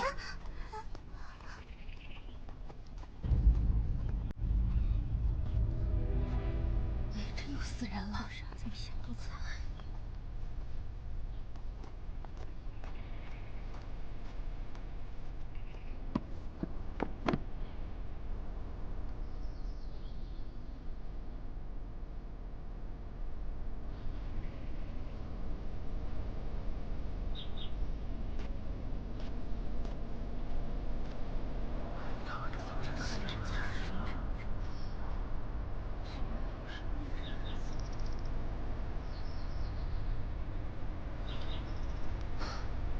这2具尸体和李郎等4人一样，没有外伤，也没有查出毒素。谁说传男不传女来着？这一看就是疫病。可惜了，这赵郎过世的早，他一个人养这个孩子可是不容易啊。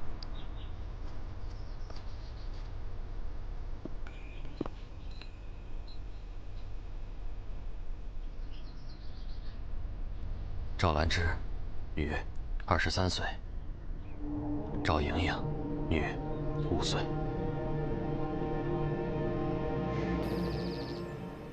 啊！我要吃饭，我要喝水。啊？拿着。哎，小哥，跟你打听个事儿呗。这口老井，还有你们村儿……官人，那边出事了，别管他，您快来，跟我过去看看吧。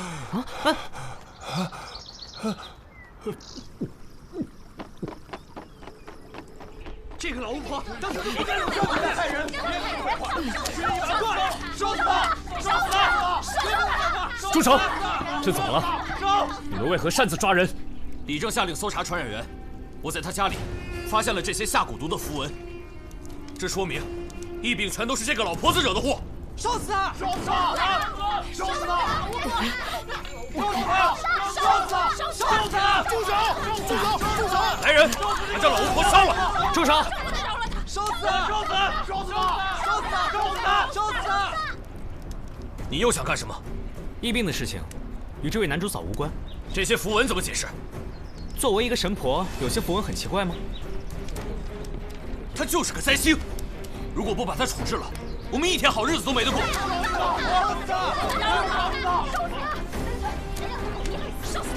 你们这群人呐，真是可笑。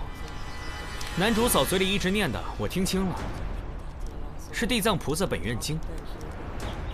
小哥，让一下。男主嫂，他不是在下咒，而是在给大家祈福。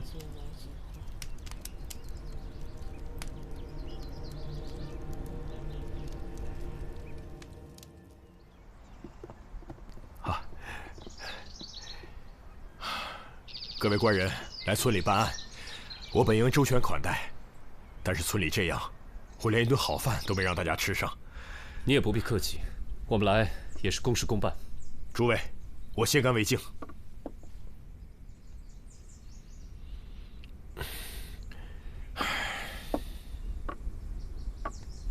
您这是心情不好？其实也不是，只是觉得物是人非。此话怎讲？今天诸位也见到了，裁缝就是我们的副理正。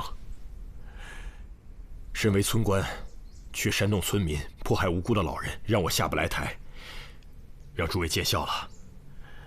这话也不能这么说吧，副理正也只是为了尽早破案而已。裁缝啊，是个要强之人，一心呢想走仕途，而我一介药农却当了理正，裁缝他心有不甘，才会处处与我作对。早知道他这么在意这个职位，我宁可不做这个理正。哎呀，哎呦！官人，你怎么了？腹痛难忍，呀，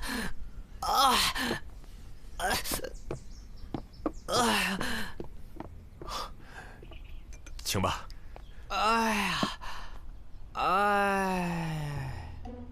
切，唠唠叨叨，跟个怨妇一样。唉。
三毛大官人，李少卿说有事找您商议，到处寻您不着。哎，我腹痛难忍，腹痛难忍。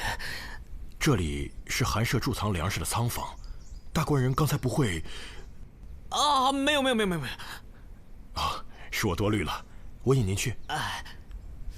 哎，走吧。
哎呦我去！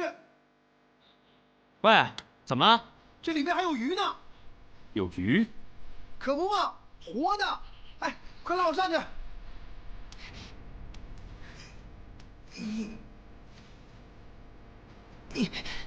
专业，专业，来，专业。啊，对了，老大，里面什么都没有。专业，快验鱼。验什么鱼啊？这鱼是活的，你傻呀？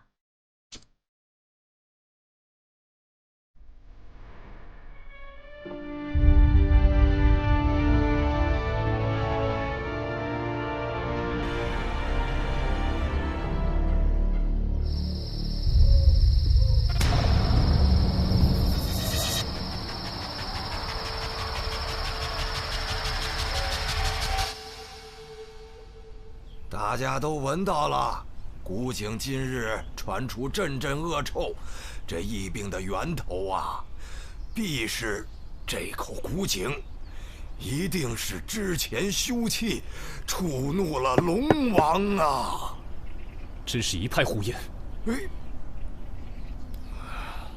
我们都是渔民，不如请这位大理寺官人说说看是怎么回事吧。你们来了这么多天，就没一点线索？我们不能再这样下去了，这口井实在是地狱之井，一定是通往阴曹地府的，必须得把井封印。对，封井！这口破井可给我们害苦了。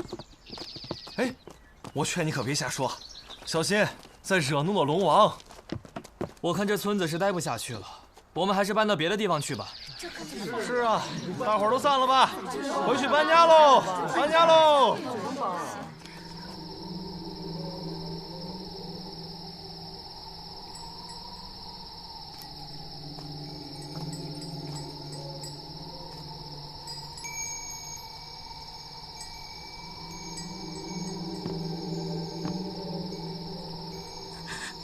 淑珍，你还好吧？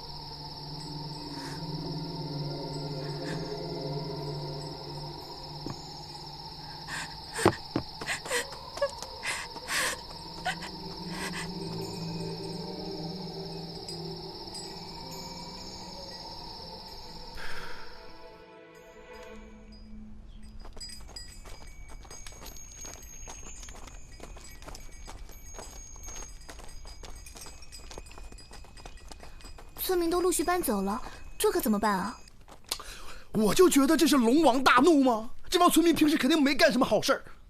哎，你怎么还玩那个鱼呢？事情已经真相大白了。老大，我们是不是该回去了？哪有什么神鬼之说，简直胡闹！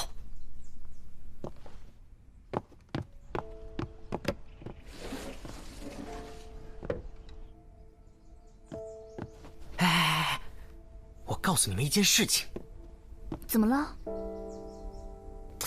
这个傅礼正对这个李七感情有点不一般。啊？哦，他俩能扯一块去？你发现什么了？昨天晚上他俩见面，从肢体语言上判断，他俩之前关系匪浅。傅礼正对李七应该余情未了。如果真的是这样，他杀害李郎的确是有可能。那其他村民是怎么死的呢？难道也是他？当年他费尽心思也没当上李正，心中肯定记恨那些村民。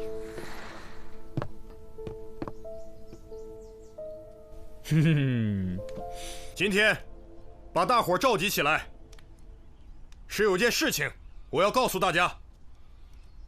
之前村民的死因与什么水鬼龙王的根本没有关系，因为就在昨天深夜，大理寺的官人们发现李氏与咱们的傅礼正就在这古井边。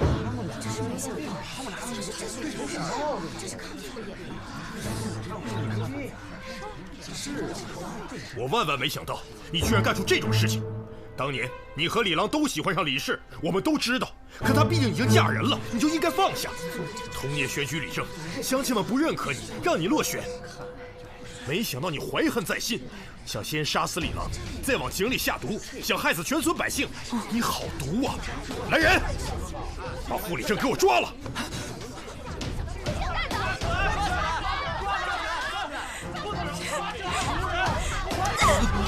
你这个畜生！被你那碗庄好心安慰我，我要杀了你，为李郎报仇！带走！我要杀了你！我要杀了你！我要杀了你！我就没见过这么不要脸的人。可不是。怎么了？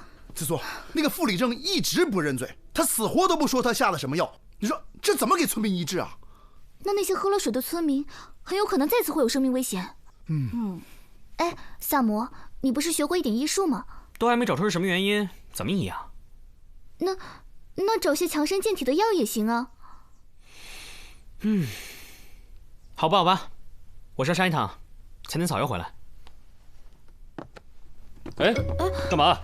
你不在，万一有狼咋办？有你陪着我才安心。啊！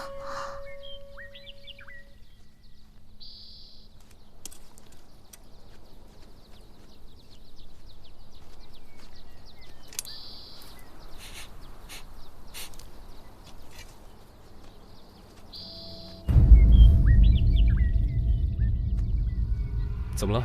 发现草药了？那个李正以前是个药农。对啊，他自己说的。我不过一介药农，却被村民们选举为李正。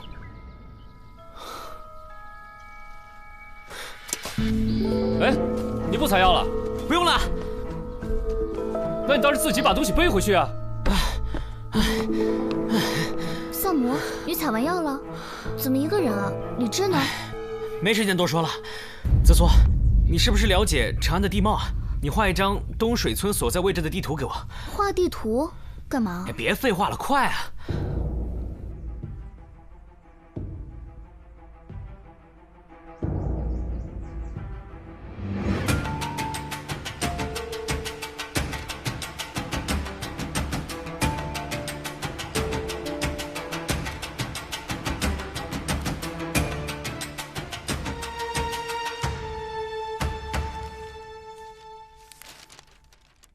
是这个吗？我也只能画个大概，可能有的地方也不太清楚。明白了。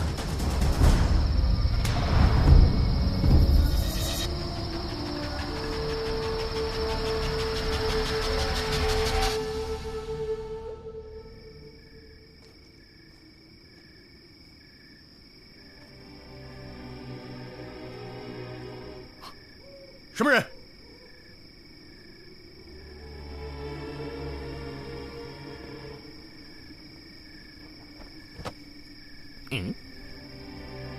是萨摩大官人，这么晚了，您在这儿干什么？那这么晚了，你又在这干什么？傅礼正被你们抓走了，现在只有我一个人负责全村的安危，我当然要巡夜了。刚好，我打着灯笼，送您回去休息吧。等等，关于这口水井呢，有个问题我一直没想明白。哦，这是一口水井，怎么会有恶臭呢？又怎么会有鱼呢？这口井，别提多怪了，发生什么邪门的事儿都不觉得奇怪。除非这口井的井底啊，和别的水道相通。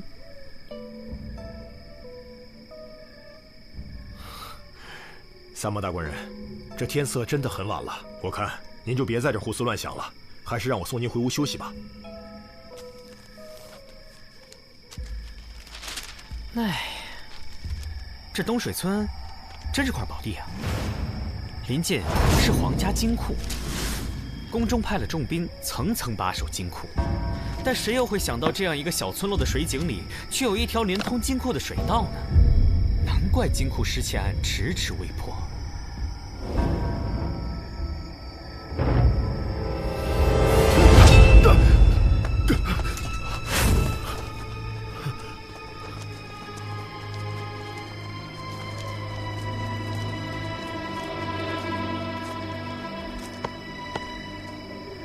如果我没猜错的话，最初死的4人，正是帮助你挖通地道的吧？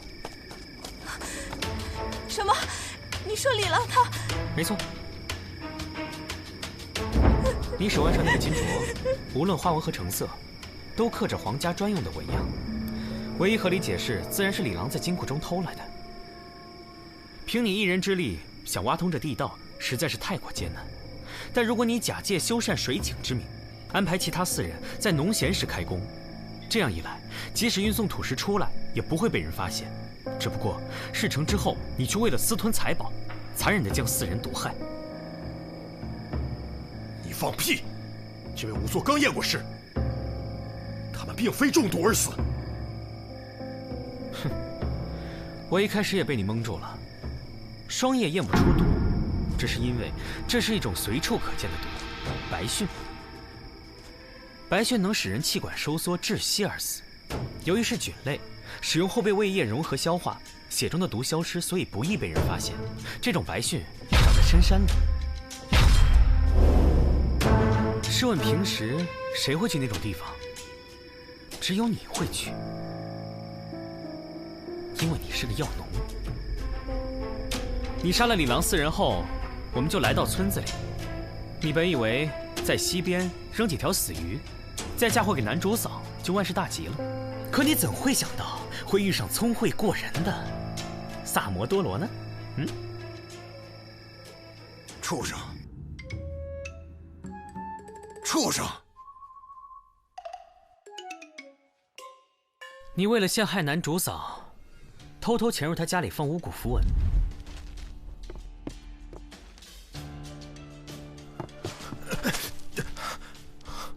久等了，久等了！我是东水村李正。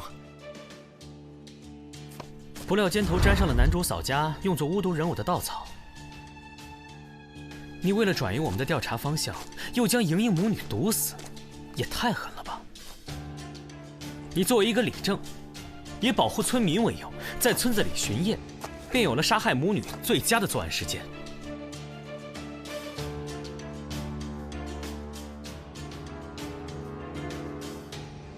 我说的有错吗？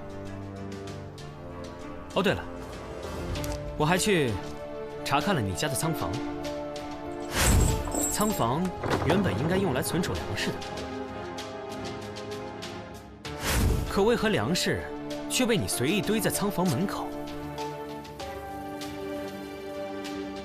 显然这里曾经存放的东西比粮食贵重得多，那就是你在金库中偷盗的金银，再加上仓房地板上有新近搬运重物的划痕，应该是你听说大理寺要来人，所以马上匆忙转移了财宝。可怜那个乞儿，恰巧看到你转移财宝，也被你用毒鱼所杀。你为了让人远离水井，故意把井水弄得恶臭，所以财宝应该藏在井中吧？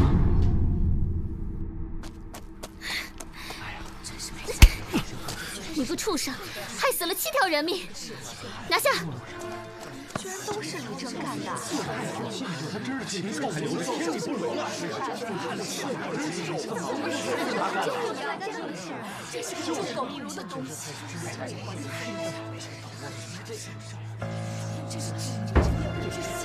那赃物现在何处？正如萨摩所言，已沉入井中。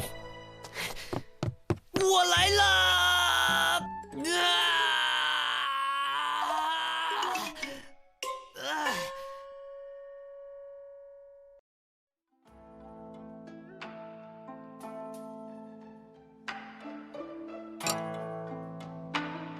来人，酒呢？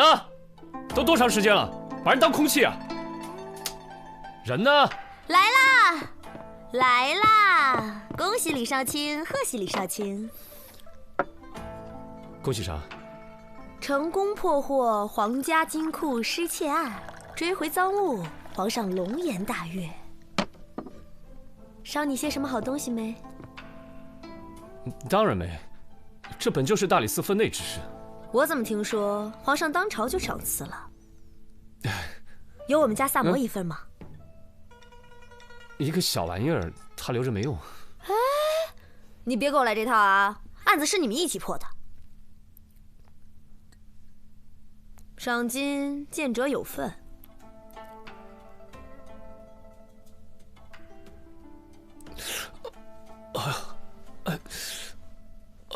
头晕。哎，你少装蒜。哎呦，不行！李少卿，我希望你不要来这套。这个，今天我先回去了，那个改天再喝。每次都这样，可以有新招吗？这个我没喝的，这个就退了啊。哎，我说你这人，东西落这儿了。那就是御赐的，归你了。